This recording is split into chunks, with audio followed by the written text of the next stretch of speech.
they need to know that what they did was fucked up. And even though they may not be a fully grown adult, at the end of the day, they are not immune to the consequences of doing dumb shit. Like, people knew, even when we were kids, even when we were teenagers, people knew dating someone who's... The royal penis is clean, Your Highness. Welcome to the Breakdown Podcast, where I talk about love, sex, and relationships from a guy's perspective, as well as a bunch of other guy shit. The man on the mic is a man who might find it hard to breathe if you've got that asthma. He is also a man who likes to include running his mouth to his cardio routine. It is none other than your tall, dark, and mildly handsome man, Sir Denver B. And I am here because we need to teach people self-awareness, because, oh my goodness, people out here be talking as though they are so good and they know shit, or they were the victim, and then at some point you realize that they were just as much a part of the problem in as much as they like to make it seem as though stuff was on the other side. And you know, this almost sounds like I'm trying to speak ill of someone or berate someone, and I promise you that's not the case. This episode is going to involve me calling out some people that you may not expect to be called out, but I do this also that we can learn a little bit more, and you know, you can kind of look at things from a bit of a different angle. So I've got two celebrities who are talking about dating older when they were young, and I have some thoughts on that. And after that, there's a guy that's busy talking about how he's supposedly too good for dating. And I need to examine what he means by that and see whether he might actually be true, or, you know, maybe he's just chatting a bunch of shit and he's just inflating his ego. And I do intend on doing that throughout this episode. So I hope you listen all the way till the end, and should you like it, should you not like it, should you have a different form of feedback, or should you want to suggest a potential topic and or guest for the podcast, then the DMs are always open. The social media links are usually in the description below or above or to the sides or wherever it is that you find them on whichever app you're using. And should you not feel like checking them, I usually mention them at the end of every episode. So, you know, you can just listen all the way till the end, and, you know, you'll get the references to where it is you can find me on the socials. But all in all, thank you so much for listening, and I do hope that you listen all the way till the end. Now, I do need to get this show on the road because I have got a lot to say and maybe not enough time to do it. So I'm just going to kick things off and start by talking about a lady by the name of Keke Palmer. Now, for those of you all that may not know who Keke Palmer is an American film star and singer. And, you know, she's been in the media for quite a number of years. You know, she started off as a child actor, or should I say a child celebrity, and she has kind of grown up in the public spotlight. And you could say the same for the guest that she had on her podcast, which is called This Is Keke Palmer, and the guest is Demi Lovato. Now, for those of you all that don't know who Demi Lovato is, Demi Lovato kind of came up as a child star as well, who also went into music and did pretty well. But nowadays, most people who know her for some of the wild antics that she's had, such as talking about how, you know, she's non-binary or some shit, and a bunch of the things that she said on different podcasts and open platforms. Now, they recently had a sit down together on her podcast where at some point they decided to talk about how back when they were teenagers, they used to date men that were much older than them. And it wasn't much older as in 18 years old or 17. It was more 20, sometimes even 30 years old. Now, I do want to get into that because there is quite a bit that I would want to unpack about this and kind of discuss an issue that many of us would probably want to blame one side for without throwing some blame to the other side as well. What am I talking about? Let me get into that in a bit. So I'll let the clip play, and also just a quick disclaimer, none of what I say after this means that I condone or I endorse pedophilia. This is just me bringing out a different take on how we should be looking at it as a whole issue, not just an issue for one side to deal with. Either way, here's the clip, so without further ado... I found myself dating, I'm 15, why is my boyfriend 20? Why was my boyfriend 30? Girl! You know what I'm saying? Damn. Like, I'm not smiling at that, but that is real. We was trying to find outlets, though. I don't think, and also just a way to process this, and nobody our age, could understand. Nobody our age could understand. But then you look back in hindsight, when I turned 30, I was like, that's not okay. Girl, the moment when you realize and you get the age of a lot of people that were around you and doing stuff, it's almost a mental break that can happen because you realize, you were taken advantage of. Oh, I was being exploited. Yeah. Oh, was very difficult for me when because at 15, I'm thinking like my boyfriend's older because I'm doing an older job and I'm doing a bunch of things and this is the way that it is, and it seemed normal in my mind. But then especially if you're an older soul too.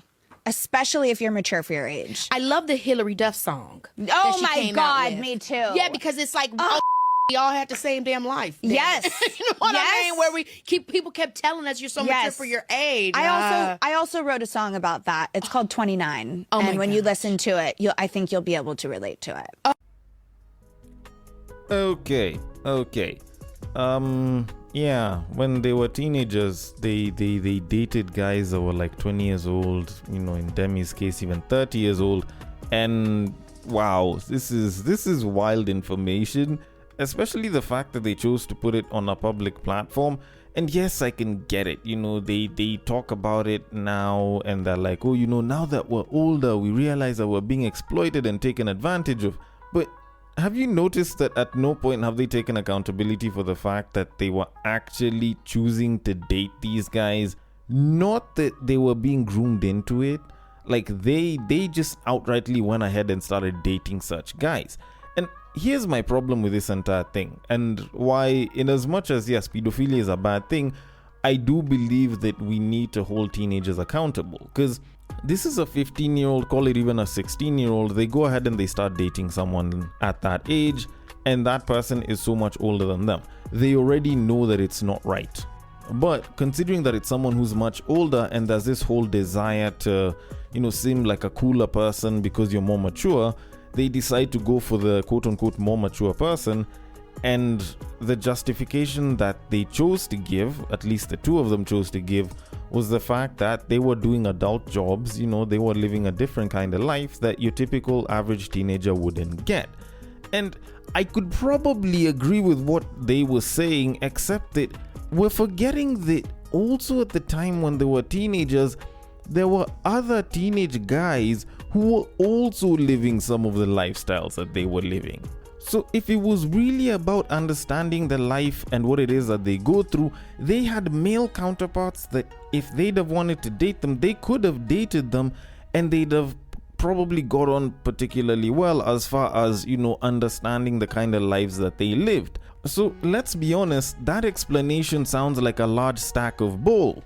Then you look at the whole idea of it, and it's not like they were the only teenagers to do that. Like, there's tons of babes that do this shit, and normally what will happen is, when they're in their teens, they'll go ahead, they'll date older guys, and usually what they'll do is that they'll try and pitch themselves as more mature, or they'll say that the guys that are that age are so much more immature than they are, and they just can't stand them, so they would much rather date an older guy. And this is something that I've seen whether I was in my teens, even in my 20s, I've heard that. And I'd hear that from girls who are even as old as 25 years old, busy saying that guys my age are so immature and they're not at my level. I want a guy that's much older. Like, I've heard babes saying that, and it's a thing that I hear a lot of babes talking about, and frankly, I find to be a little bit odd. Like, I'm not saying that I can't understand it, but I find it to be a little bit odd. And yes, I can understand. When you're in your 20s, you're technically, legal and shit, and there's nothing wrong with that. At that point, it's usually just society's perception of what a big age gap is, as far as your age is concerned. So it's not that big of an issue. But when you're looking at a teenager, then you have to ask yourself if there's a problem there. Because, fine, yes, you can definitely say without a shred of doubt that the guys that are 20, 30 years old and have chosen to go for 15, 16-year-old babes are definitely on the wrong, and what they're doing isn't right. But at the same time, shouldn't we also at least, I'm not going to say punish per se, but shouldn't we also be looking at the girls that willingly choose to date these guys? Because a lot of times people have brought up the whole grooming angle to try and take accountability from a lot of the young people that end up dating much older folk, especially when they're not adults as of yet. And normally, in some cases, you can say that should or that could probably fly. But in a situation where these babes are actively looking for it or are very open to it and are perfectly okay with it, I feel like the problem is also on the babes, because fine, yes, like you can say that the guys are on the wrong, or you can just say the person on the other side, because there are also young guys that end up dating much older women. But you can say that the older person, the adult, is at fault here. But I do think that some sort of punishment should also be given to the young person if they willingly chose to date such a person, because they need to know that what they did was fucked up. And even though they may not be a fully grown adult, at the end of the day, they are not immune to the consequences of doing dumb shit. Like, people knew, even when we were kids, even when we were teenagers, people knew dating someone who's already an adult, like past the age of 18, is absolutely fucking wrong. People knew that. In our teen years, we knew that was wrong, but there were babes that were doing it, and they were so okay doing it because they wanted to show that they were better than everyone else, because they were going for the more mature guy. And then you give them like 10, 15 years, and suddenly they're the same ones that will come back and be like, oh, such a thing is wrong. Oh, that's usually grooming. Oh, I was being exploited. Like, shorty, you knew exactly what that guy wanted. He wanted the same thing your age mate did. But you wanted to feel like an elevated person because you feel like you're more mature than your age mates, and you wanted someone that's at the same level as you or higher. And so when you got a chance to take it, you took it and you enjoyed it. And now you're gonna come back and be like, oh, when I was a teen, I was exploited. Oh, when it usually comes to these older guys, whenever they're going for younger babes, that's wrong. That's exploiting a young girl. Like, understand exactly why you were trying to do it and why it is that you ended up doing it. Accept the fact that what you were doing was wrong. Not that you were being exploited. Just accept the fact that you were wrong in that case, and point it out as a mistake that should not be repeated by the next generation and by the girls that are younger than you or the boys that are younger than you. Don't come out here talking about exploitation, because this is the shit that makes a lot of grown folk nowadays avoid taking accountability, because they weren't given a chance to take accountability when they were younger. They weren't accountable or held accountable for some of the dumb shit that they did even before they became adults. And so as a result, now they've become adults and you expect them to take accountability, and you think that's going to be learned from where again? I don't know. Maybe it's just me, and maybe I'm being harsh on these women and, like a lot of the young people that might end up getting into this. But I personally feel like people should be held accountable regardless of which side you're in. You need to understand how you contributed to the problem before you can now start coming along and trying to be a part of the solution. Even though it's 10 or 15 or 20 years ahead from that. Either way, I am going to leave it at that and move it on to our main topic of this episode. Now, normally we usually look at people who may be having some issues whenever it comes to dating, whenever it's attracting a mate, whenever it's, trying to lock one down, going out on dates and shit. But it's not very common that you find a case where someone believes that they are, how would I put it, too good to date. Like they feel like they're overqualified. Like, I remember how saying that you are overqualified as far as dating is concerned, and people who take that as a joke, but I recently stumbled across a Reddit post where someone claimed that they were too perfect for a relationship, and my interest was piqued a little bit, because this is someone who decided to come out and talk about all of the things that they feel they do have and they're good at, and the fact that they've been growing. And they decided to move that on and say that they were too good for a relationship because they were great people, which I find to be a little bit odd and maybe a little bit contradictory. So I figured, this one is definitely something I should handle. So the title of this post is, I think I'm too perfect for a relationship at this point. And the person who wrote, and I quote, I'm starting to feel like I've outgrown relationships at this point, and not even in a toxic I'm better than everyone way, just in that I've really worked on myself. I know what I want, I communicate properly, and I don't cheat. I don't entertain nonsense. I show up very consistently, man. But the problem is, it feels like that's rare out here. Most people are still playing games, avoiding accountability or bringing unnecessary drama. You try to do things right and suddenly you're the quote-unquote too serious one or too much. Like, honestly, is it possible to be too put together for the current dating scene? Especially in Nairobi where vibes nyingi but consistency kidogo? Streets ni chafu sana. At this point, I'm wondering, should I lower my expectations kidogo or just accept that being alone is better than forcing something that doesn't match my level? I just want to see your insights on this. End quote. Okay. Now this is going to be a particularly interesting one to sort out because I feel like the answer to this is very short and very long at the same time. But the short answer is, the problem is you. And I'm not saying that whatever he's saying isn't wrong or that, the streets aren't bad or that, the dating scene isn't good or anything of that sort. Like, all that he said about that is true. It's just, when you look at the dating scene, not necessarily trying to attract a mate, but the people in relationships per se, you realize that the problem isn't that he's too perfect, it's that he might actually be the problem. Because when you think about it, and this is a very dumb thought, even abusers, even toxic people are in relationships. And I'm not talking about the silent ones that no one's ever heard of, the prominent figures that are two-faced. Like, even the ones that are known, like, they end up locking someone down and they get into relationships.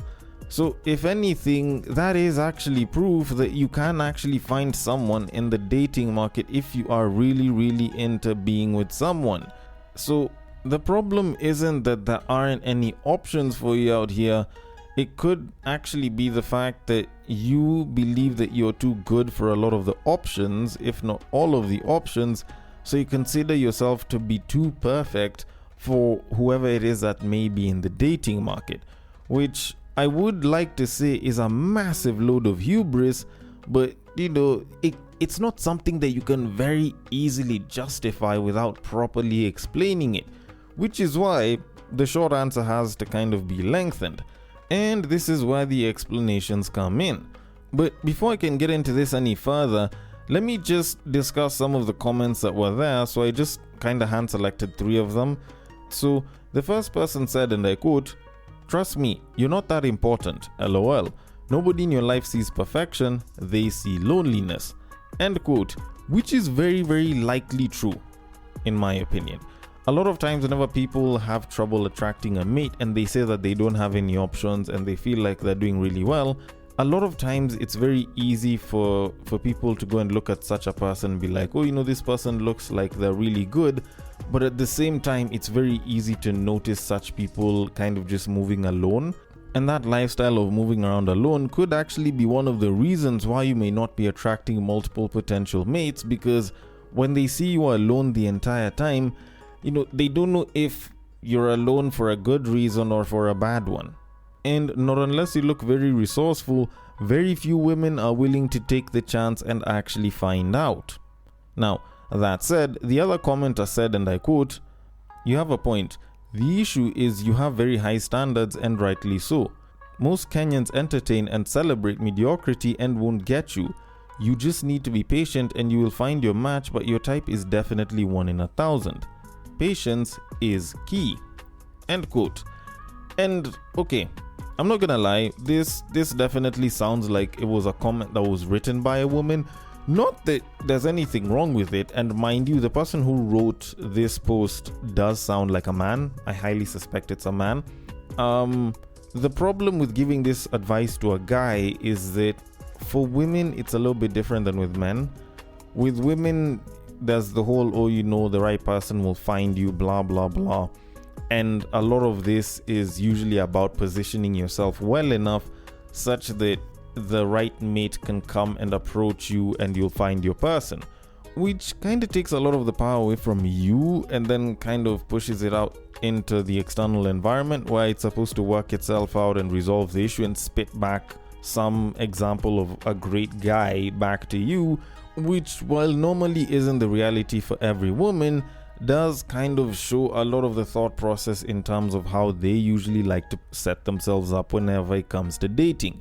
Now, for you as a guy, yes, having high standards isn't a problem, but as guys, we've known for many years that the thing with having standards out here is that it's a lot more of preferences on a sliding scale as opposed to check boxes where you check and uncheck for certain people. What I mean by that is you have what it is that you'd like to have in someone. It's just, what are you willing to live without, and are you okay with them having some of it, or having most of it, or having none of some of the things that you might have listed? So when you look at it, for a guy, there's usually a little bit more flexibility as opposed to women. So if you are very rigid as far as what it is that you would want in a person, sometimes it can put you in a situation where you find that you may not be finding anyone because you are expecting 100% of the time, and that can be a problem. But anyways, that one aside, let me just read the last one, which says, and I quote, "The comment surprised me.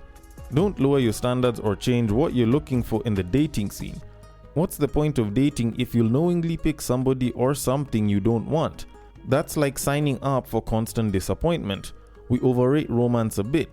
It's okay to be single. I don't know why most people seem a bit desperate to get into a relationship to the extent of picking whoever is available and trying to mold them into something they're not.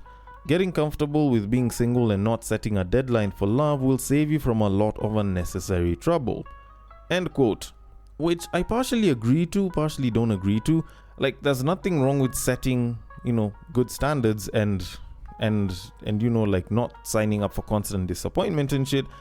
But the whole we overrate romance, yes, I can agree. But while I can also say that it's okay to be single, I do believe that the whole quote-unquote desperation to get into a relationship isn't really a matter of desperation. It's the desire for companionship that a lot of us will have and have had as human beings, which is perfectly normal and very, very common. We are a social species. So the desire for community, even at its littlest form, by having a partner right next to you, is something that a lot of people will definitely desire. So when you look at it, like, there's nothing wrong with being comfortable with being single. Like, you getting comfortable with being single isn't bad. The issue is that a lot of times people confuse that with being comfortable with not accommodating people simply because you want someone to hit all of the boxes that you have. And that in and of itself is the bad part out of all of this. And that will usually create a situation where it's like, this person doesn't fit this and this standards, doesn't fit this and that standards. But especially over time, if you decide to stick to your standards so rigidly, over time, one thing you realize is that a lot of times people aren't fully made, even when they think they are.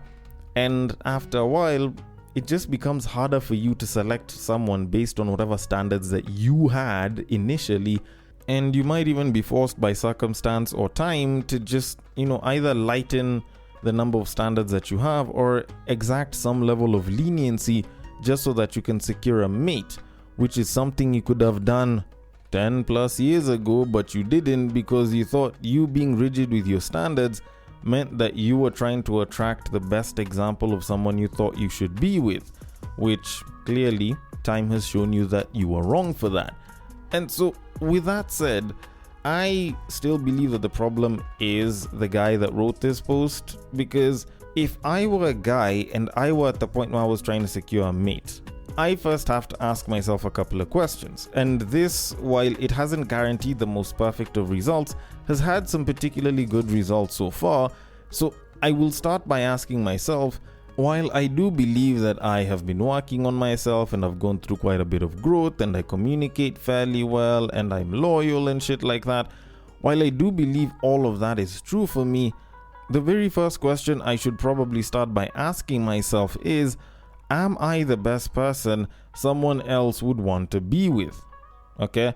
Now, I'm not saying that you working on being the best version of yourself is bad or it's wrong or it goes counter to this question, but a lot of times you find that people are usually in situations where they do so much to improve themselves, and in them doing that, they kind of lose sight of the fact that they are trying to make themselves better people, not just for themselves, but for the person that would want to be with them.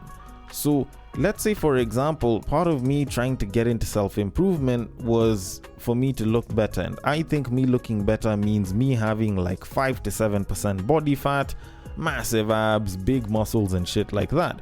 While it's great, and I would probably enjoy the sight of that, my potential partner, even if they're multiple, might probably not enjoy that as much. It's statistically proven that women aren't really into guys that are that shredded. So maybe that's not something that I should really be aiming for. Or maybe, a little bit of extra body fat wouldn't hurt anyone. Maybe I'm trying to have a particular look that might not be as appealing to the opposite sex. So maybe that should be something I should look into.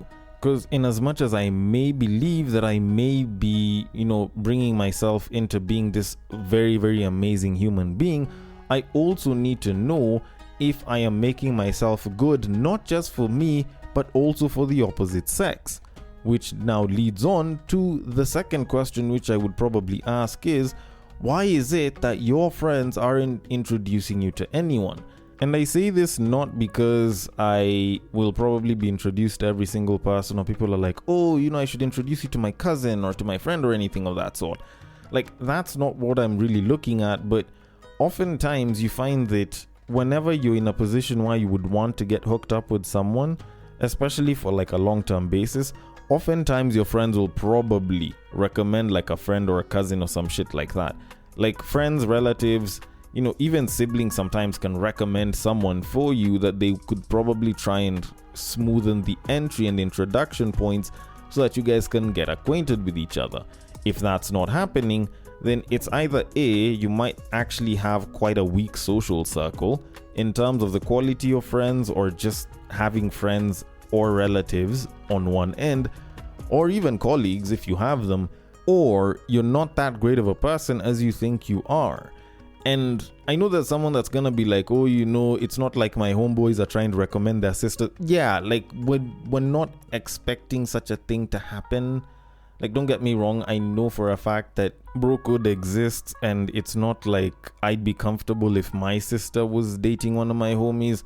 Even if they weren't a bad guy, we just know too much about each other as guys. But on the other hand, like, your homeboy's girlfriend will probably be the one to try and recommend someone for you, because it's not like this babe will just have guy friends the entire time. So she might be like, oh, by the way, I have this friend from work who I think you gel really well with, or would you be okay if I introduced you to this and this babe? She's probably interested in you. Or she might just say, we should probably hook you up. I think I know someone that I should probably hook you up with. Like, this is shit that actually happens, okay? And oftentimes you find that women will do this not necessarily just because they want to see you like with someone and be happy, but if you're single, or if the entire crew of guys is single, then you guys pose a net negative to the relationship that she has with your homeboy. Because if y'all are taken and y'all are in relationships, and like each and every guy's partner is busy talking to each and every guy's partner, like, you find that there's a certain cohesion that can be there. They can do group activities, y'all can save up together, go on trips together, and it'll make the relationship a lot easier to sustain and live in, as opposed to the single friends that want to come and play FIFA or do some other thing, and the attention of your homeboy has to be split between whether he gets to spend time with his babe or whether he gets to spend time with his boys. So even your homeboy's girls would probably want to get you hooked up with one of their friends. So that one's covered. But now, the third question that I'd probably ask, assuming that you've gone through all of those and you seem to be doing particularly well, is if you're getting introduced and they all don't seem like great options, should you be looking elsewhere? Because if all of them don't seem like great options, and maybe your homeboy's babe isn't all that dope, and her friends aren't all that dope, and your friends and colleagues aren't all that dope, then should you be looking elsewhere? Are you supposed to be with royalty? Like, shouldn't you be chasing royalty where royalty resides and where royalty will spend a lot of its time? Like, maybe the problem isn't the fact that you don't have options, but you're not putting yourself in a position where the kind of options that you'd like to be with are. So the problem could actually be the fact that you are looking for options while your ideal options just aren't. There's quite literally all of that you need to think about. Now, normally I'd say that this shouldn't be that big of an issue, but considering that this is someone who has fairly rigid standards, then maybe that could be the case. But in all of that, in all of these assumptions that we've made, I think the primary question that should have been asked at the first point is, have you noted the kind of women that you'd like to be with and actually tried to see if you can bag them? Because if you don't even know what the target audience that you need to be appealing to is, then are you sure you're really approaching them the way they should be approached? Because if you're looking for the good ones, I'm sure they're there, but maybe you're just not packaging yourself well enough that you would end up with one of them. Which brings us back to the original statement that I gave quite earlier on, which was, maybe the problem is you and not everyone else. Which leads me to my conclusion in all of this, which is, you seem to have made the mistake that a lot of women make, where they work on themselves to some version of their idea of perfection and then come back and complain when everyone else doesn't feel the same. Maybe if you change the approach and try to think of yourself more as a product that is supposed to offer value, and whoever it is that you consider to be your potential as a target audience, then maybe, just maybe, you might actually have better luck at nailing someone down. But then again, maybe I could be wrong, maybe I don't understand what this guy is going through, maybe he has other issues, but either way, I want your thoughts on it. The DMs are open on IG, it is at the breaktime_podcast. On Facebook, it is at the breaktime podcast. On X, it is at bagakaded. And on Bluesky, it is at the breaktimepod.bsky.social. Thank you so much for listening all the way till the end, and I will catch you guys on the next break. But what I believe is that if you put a pastor and a prostitute in one room, one is likely to convert the other.